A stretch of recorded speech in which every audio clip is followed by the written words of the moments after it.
바울은 예수 그리스도로부터 입은 은혜, 자신의 간증을 계속하고 다시 자신이 입은 그 은혜와 긍휼을 디모데가 동일하게 누릴 수 있도록 믿음을 격려하는 내용으로 되돌아갑니다. 신앙적 권면을 주려고 하다가 먼저 자신이 하나님 아버지로부터 받은 은혜가 너무나 큰 것이 생각나서 한참 동안 감정이 복받친 나머지 처음 시도하려던 목적을 잊은 듯이 감격으로 하나님을 찬양하는 부분을 앞에서 오늘 첫 부분까지 보게 됩니다.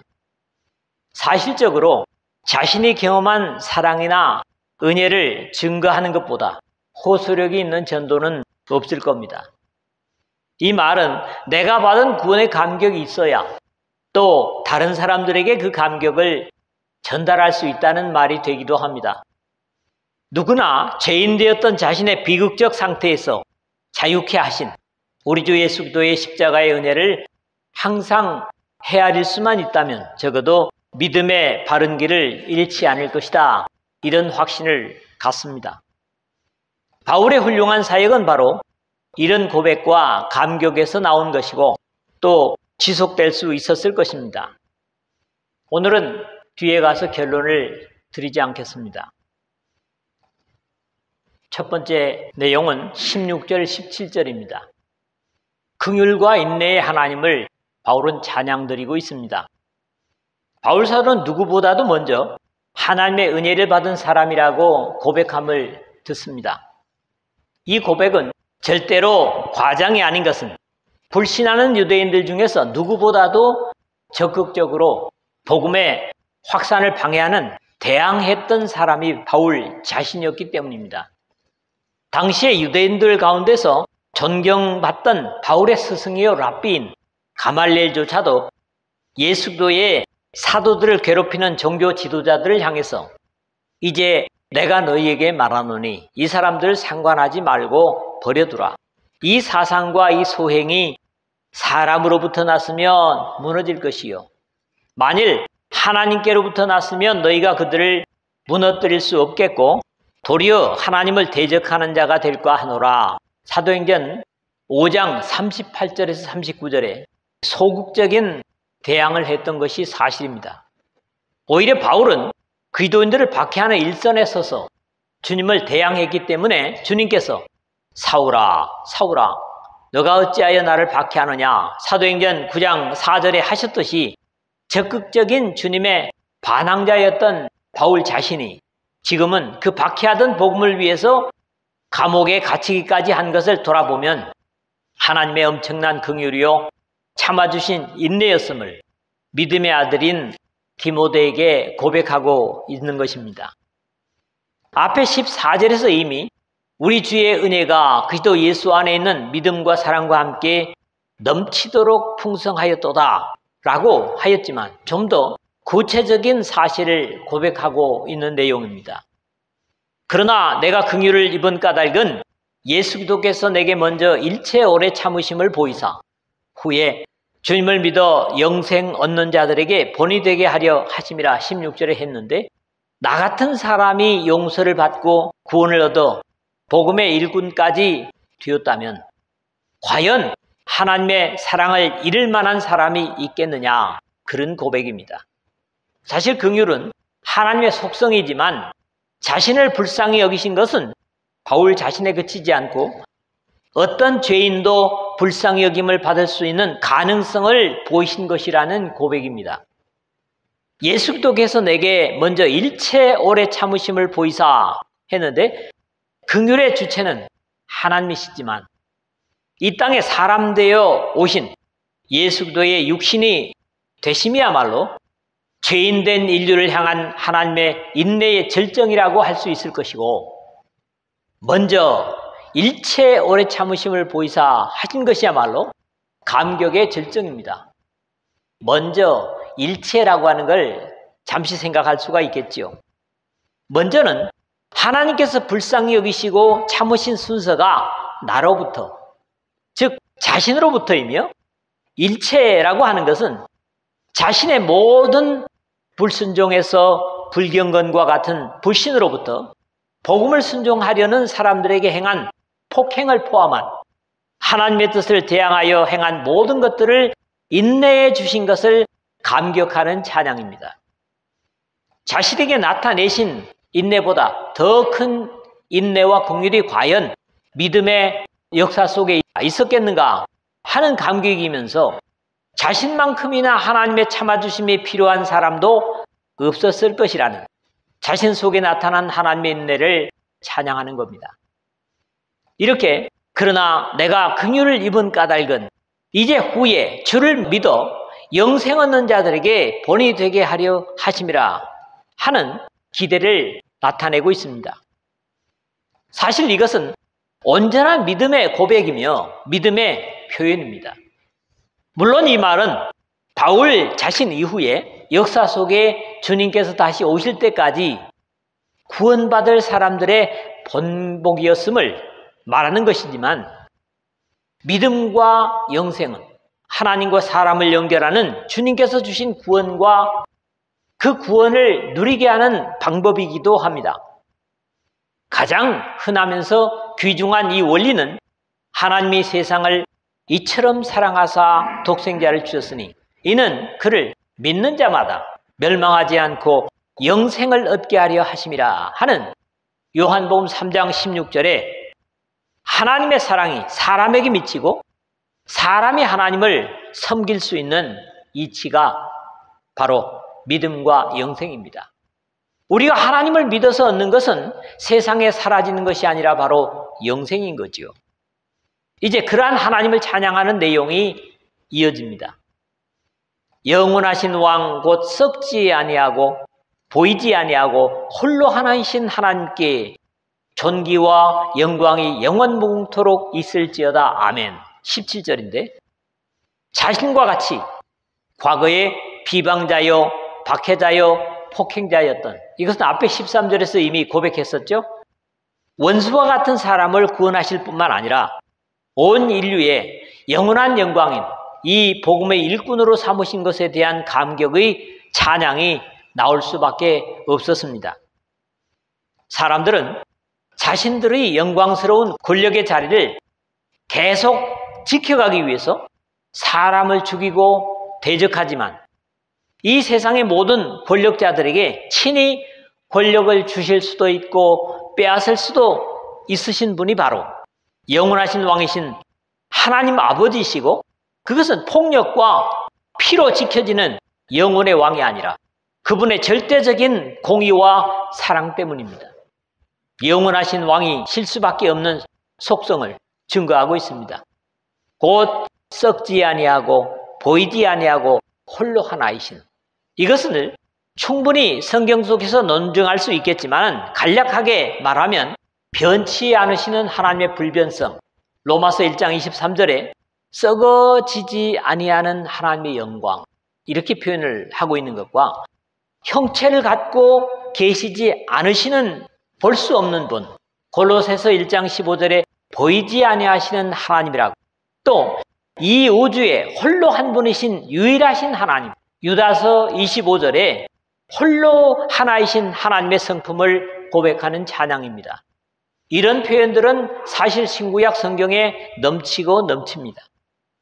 이러한 하나님이시기 때문에 존귀와 영광이 영원무궁토록 있을지어다 아멘 하는 찬양은 하나님의 구원을 믿고 아는 자들에게 자연스러운 것입니다. 이르되 아멘 찬송과 영광과 지혜와 감사와 존귀와 권능과 힘이 우리 하나님께 세세토록 있을지어다 아멘. 요한계시록 7장 12절입니다.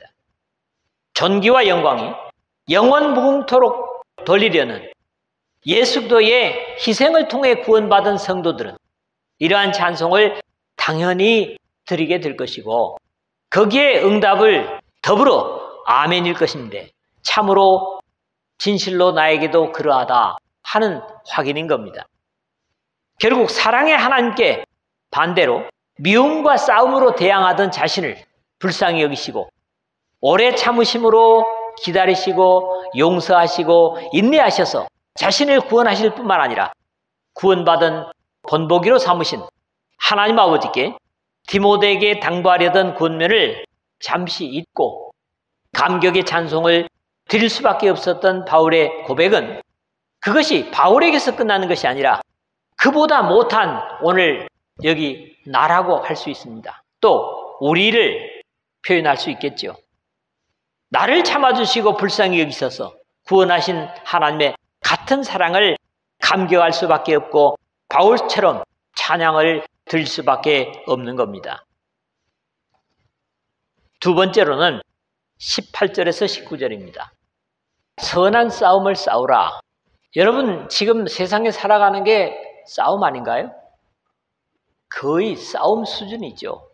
어떻게든지 나는 살아남고 상대는 죽이려고 하는 이것이 사실은 추한 싸움입니다. 그런데 우리는 그 싸움을 지금 일반적으로 하고 있어요. 앞에 2절에서 11절의 경계 교훈을 잠시 잊었지만은 본론으로 돌아가서 율법을 악용하고 잘못된 교훈으로 믿음의 사람들을 잘못된 길로 가게 하는 그런 가운데서 진리의 종으로 역할하는 디모데를 격려하는 말이 계속되고 있습니다.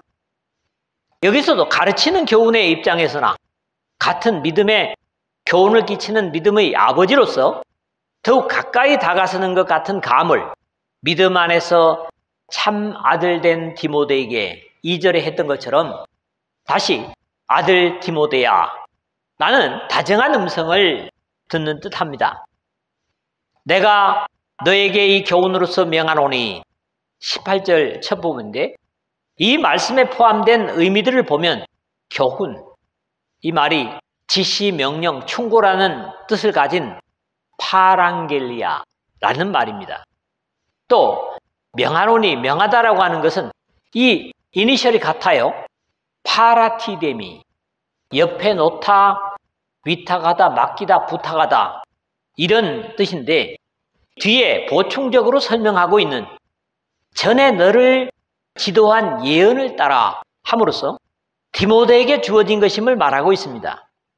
당부되는 내용으로 볼 때 잘못된 교훈을 가르치는 자들로 하여금 다시 바른 교훈에 되돌아오도록 가르쳐야 하는데 특히 이 교훈이라고 할 때 뒤에 4장 14절에 기록되고 있는 너의 속에 있는 은사, 곧 장로의 회에서 안수받을 때에 예언을 통하여 받은 것을 가볍게 여기지 말며 라는 내용과 연결해서 이해를 할 수도 있겠습니다.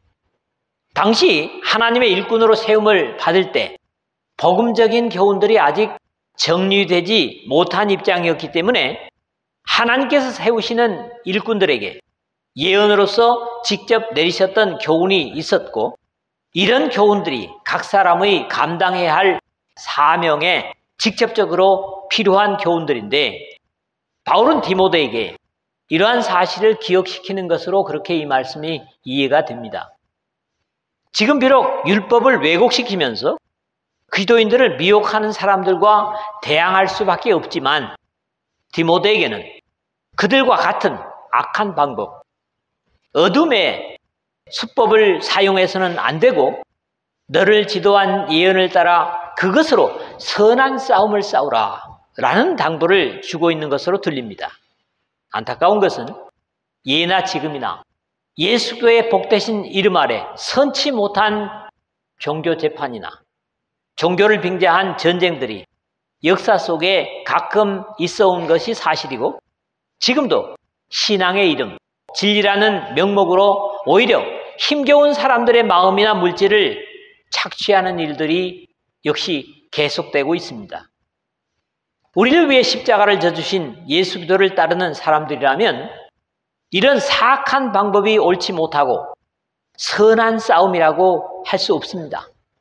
바울 사도는 우리의 싸움의 대상을 우리의 씨름은 혈과 육을 상대하는 것이 아니요 통치자들과 권세들과 이 어둠의 세상 주관자들과 하늘에 있는 악의 영들을 상대함이라. 에베소서 6장 12절에 함으로써 사람이 아님이 분명합니다. 또 선한 싸움이라면 사랑의 하나님처럼 십자가를 지는 희생과 같이 자기 희생적인 비폭력적으로 성경의 교훈을 따라야만 하고 최종적으로는 우리의 모범이신 예수 그리스도처럼 하나님의 뜻과 영광을 위하는 방향으로 가야 하는 싸움인 겁니다. 만약 자신의 원하는 것으로 고집을 부리거나 인간적인 목표를 성취하고자 한다면 결코 선한 싸움이라고 할 수 없을 겁니다. 그것은 여기 서 있는 저나 모든 사람 예외가 없습니다. 바울은 예수 그리스도를 만난 후부터는 이런 영적인 싸움을 감당해 왔기 때문에 나중 디모데에게 나는 선한 싸움을 싸우고 나의 달려갈 길을 마치고 믿음을 지켰으니 디모데후서 4장 7절에 증거하고 있습니다. 믿음과 착한 양심을 가지라. 어떤 이들은 이 양심을 버렸고 그 믿음에 관하여는 파선하였느니라. 19절에 그렇게 기록됐는데 앞에 18절에 선한 싸움을 싸우기 위한 자세를 지적하고 있는 겁니다. 그렇지 못할 때는 신앙에 있어서는 풍랑에 파선하는 난파선과 같은 비극이 될 수 있음을 경계로 주고 있습니다. 지금 디모데를 파견한 이유를, 이 교훈의 목적은 청결한 마음과 선한 양심과 거짓이 없는 믿음에서 나오는 사랑이거늘 사람들이 이에서 벗어나 헛된 말에 빠져라고 앞에 우리가 이미 5절, 6절에서 지적한 것처럼 청결한 마음과 선한 양심이지만 이런 자세에서 벗어나게 될 때 헛된 말에 빠지게 된다고 지적을 합니다. 3장 9절에서 교회를 섬겨야 할 일꾼을 뽑는 자격에 있어서도 깨끗한 양심에 믿음의 비밀을 가진 자라야 할지니 라는 경계를 주고 있는 겁니다. 믿음과 착한 양심을 가지라. 보이지 않지만 이것이 결국 선한 싸움을 싸울 수 있는 도구라는 겁니다. 바울이 쓴 서신들의 양심이라는 낱말이 무려 20여 회나 쓰여지고 있지만 번역을 다르게 하고 있는 착한 양심은 이 신약 성경에 여기와 다른 3곳에 쓰여지고 있음을 봅니다. 베드로 사도는 선한 양심을 가지라. 착한 양심이 아니고, 물론 그리스어는 같은 말입니다만 베드로전서 3장 16절에 또 선한 양심의 간군이라 3장 16절이죠. 믿음의 사람은 반드시 착한 양심을 가지는 것은 우리의 죄의 성이 예수 그리스도와 함께 죽고 우리의 삶을 성령께서 오셔서 지배하기 때문입니다. 내가 그리스도와 함께 십자가에 못 박혀나니 그런즉 이제는 내가 사는 것이 아니요 오직 내 안에 그리스도께서 사시는 것이라. 이제 내가 육체 가운데 사는 것은 나를 사랑하사 나를 위하여 자기 자신을 버리신 하나님의 아들을 믿는 믿음 안에서 사는 것이라. 갈라디아서 2장 20절의 바울의 말입니다. 그럼에도 적극적으로 믿음과 착한 양심을 가지라는 당부를 하는 것을 보면 그렇지 않은 사람으로 살 수 있기 때문임을 전제로 하는 거지요. 그렇지 않다면 이런 당부를 줄 필요가 없을 것이고, 특히 영적으로 경건하고 믿음직한 디모데에게 이런 당부를 하는 것을 보면 우리는 더욱 경성해야만 할 이유를 생각하게 됩니다. 특히 뒤에 연결되어지고 있는 어떤 이들은 이 양심을 버렸고 라고 하는 것으로 봐서 더욱 그렇습니다. 물론 그 대표적인 사람들을 오늘 마지막 절에서는 이름까지 밝히고 있음을 봅니다. 나중 바울은 디모데에게 그런 이유를 증거하고 있습니다. 그러나 성령이 밝히 말씀하시기를 후일에 어떤 사람들이 믿음에서 떠나 미혹하는 영과 귀신의 가르침을 따르라 하셨으니 자기 양심이 화인을 맞아서 외식함으로 거짓말하는 자들이라. 뒤에 4장 1절에서 2절에 증가하는 내용에 잘 나타나 있습니다. 이것은 이미 바울이 성령의 가르침에 의해서 알게 된 사실이라는 것과 건전한 믿음에서 떠난 사람들로 어둠의 영들의 가르침을 따르게 될 것인데, 그 이유는 그들의 양심을 귀신이 자신의 소유라고 불도장을 찍어버렸기 때문이라고 안타까워하면서 결국 그렇게 된 결과로 진리를 순종하는 것이 아니라 그럴싸한 거짓 행동과 함께 거짓말을 하게 될 것임을 경계하고 있습니다.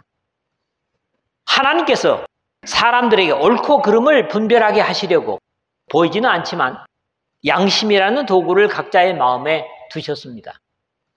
그럼에도 범죄에서 에덴에서 쫓겨나면서 이 양심은 제 기능을 할 수 없는 유명무실한 것이 되고 말았습니다. 사람들은 상대를 정죄하면서 쉽게 양심이 있으면 생각해봐라, 양심에 손을 얹고 생각해봐라 라는 표현을 곧잘 하죠. 그럼에도 사실 그렇게 말하고 있는 사람 자신의 양심이 참으로 제 기능을 하고 있으면서 그런 말을 하는가 하면 그렇지 못한 것이 사실일 겁니다. 이 역사가 점점 마지막을 향해 갈수록 사람의 가치는 짐승처럼 점점 떨어질 것이라는 것이 신앙적인 판단이고 성경의 예언입니다. 범죄하면서도 자신을 합리화하고 핑계는 더 많아질 것인데 이것이 바로 하나님을 거역한 습성 그대로임을 에덴의 범죄 후에 변명을 하는 아담과 하와에서 보는 경계입니다. 내가 아니라 저 사람 때문에, 내가 아니라 남편 때문에, 내가 아니라 아내 때문에, 아들 때문에, 부모 때문에, 때문에 결국 양심이 화인 맞은 사람의 회복은 위로부터 예수들을 통해서 거듭날 때만 회복이 가능하고 그 귀신의 불도장을 지우고 성령의 인치심을 받아야 온전한 사람이신 예수 그리스도를 본받을 수 있는 겁니다. 어떤 이들은 이 양심을 버렸고 그 믿음에 관하여는 파선하였느니라 했는데 결국 하나님께서 하늘로부터 주신 새 마음, 착한 양심을 버린 결과는 하나님을 신뢰하는 믿음에 관하여는 파선했다라고 마지막 로마로 가는 바울이 탄 배가 모래톱에 걸려서 깨어지는 경험을 한 것처럼 사도행전 27장 41절이죠. 바다 가운데서 배가 깨어져 버리면 모든 사람이 죽을 수밖에 없는 것처럼 안타까운 비극을 맞을 수밖에 없음을 비유적으로 증거하고 있습니다. 세 번째 마지막으로는 20절 말씀을 봅니다. 마지막으로는 안타까운 은혜에서 떨어진 사람들을 소개하고 있습니다. 하나님의 사랑을 알고 십자가의 은혜에 의해서 구원받고 새로운 피조물이 된 사람이면 그것이 인생에 있어서 최고의 가치 실현이고 영혼을 회복한 사람의 가치를 다 이룬 것이라고 해도 지나치지 않을 겁니다. 그럼에도 또다시 이 은혜를 벗어 던져버리는 안타까운 인간 군상들이 어느 때나 그리고 어느 곳에서 있었던 것이 하나님과 예수 그리스도 그리고 성령님의 탄식이고 바울을 비롯한 하나님의 일꾼들의 안타까움입니다. 결국 여기에 실명을 거론하는 두 인물은 착한 양심을 버리고 믿음에 관하여는 파선한 사람들로 거론되고 있는 것으로 보입니다. 데살로니가 교회의 중요한 이슈가 되었던 부활이 이미 지나가 버렸다고 잘못 가르치는 인물로 후메네오, 의미가 그렇습니다. 결혼의, 혼인노래, 또 결혼의 신에 속함, 그런 의미를 가지는 이름입니다. 이런 후메네오가 거론되고 있습니다. 그들의 말은 악성 종량이 퍼져나감 같으니 그 중에 후메네오와 빌레도가 있느니라. 진리에 관하여는 그들이 그릇되었도다. 부활이 이미 지나갔다 하므로 어떤 사람들의 믿음을 무너뜨리느니라. 디모데후서 2장 17절 18절에 기록하고 있습니다. 자신만 파선하는 것이 아니라 다른 사람들의 믿음을 무너뜨리는 안타까운 인물이라는 겁니다. 두 번째 인물은 신약 성경에 굉장히 자주 등장하는 이름입니다. 알렉산더, 인간의 보호라는 뜻을 가진 이름입니다. 사도행전 19장 33절에 안디옥의 아뎀의 은감색들의 소동 후에 오히려 바울을 변호하는 이름으로도 알렉산더가 쓰이고 있지만 같은 인물인지는 확인하기 어렵습니다. 그리고 만약에 그때 복음을 변호하는 쪽에 있던 사람이 지금 이렇게 되었다면 더욱 안타까운 것은 그가 배교한 것이 되기 때문입니다. 디모데후서 4장 14절 15절에 구리 세공업자 알렉산더가 내게 해를 많이 입혔음에 주께서 그 행한 대로 그에게 갚으시리니 너도 그를 주의하라. 그가 우리 말을 심히 대적하였느니라 하는 기록을 보는데, 구리 세공업자라는 직업이 아데미의 은감색들을 상상하게 해서 비슷한 인물로 여겨집니다. 바울은 이름을 거론한 두 사람을 두고 내가 사탄에게 내준 것은 하는 것은 마치 고린도전서 5장 5절에 이런 자를 사탄에게 내어주었으니 이는 육신은 멸하고 영은 주 예수의 날에 구원을 받게 하려 함이라는 음행한 자들에 대한 최후를 같이 생각하게 합니다. 사탄에게 내어주었다는 의미는 그리스도의 몸된 교회에서 불신의 세상 속으로 내보낸 것으로 생각할 수 있을 것 같습니다. 그렇게 제가 말씀드리는 이유는 최종적인 심판은 사탄에게 내주고 천국으로 보내는 것은 사람이 할 수 있는 것이 아니라 하나님만이 하실 수 있는 것이기 때문입니다. 결국 사랑과 용서가 풍성한 교회 속에 영적인 교제를 가지던 그들이 다시 냉혹한 세상 속에서 비로소 자신들의 잘못 선택을 깨닫게 해서 다시 회개케 하려는 바울 사도의 의도를 이해하게 되고, 당장은 교회 속에서 다른 사람들의 믿음을 무너뜨리는 일이나 하나님의 신성을 모독하는 짓을 직접적으로 못하게 하려는 것입니다. 그들로 훈계를 받아 신성을 모독하지 못하게 하려 함이라 한 마지막 부분에 여기 특히 하려 함이라 하는 말이 파이듀오, 훈련시키다, 교육하다, 징벌하다, 교정하다 이런 의미를 가집니다만은 그런 내용 속에서 배우게 하려 함이라 하는 의도를 더욱 분명히 이해하게 됩니다. 내보내서 결국 자기들의 선택이 잘못된 것을 배우게 하려고 그렇게 했다, 이런 의미로 이해한다는 거죠. 결국 그들을 멸망으로 내던진 것이 아니라 회개시켜 다시 구원으로 회복시키는 하나님의 사랑을 그대로 적용한 것으로 여겨집니다. 그렇습니다. 우리 모두에게는 싸움이 있습니다. 인생을 사는 그 자체가 싸움입니다.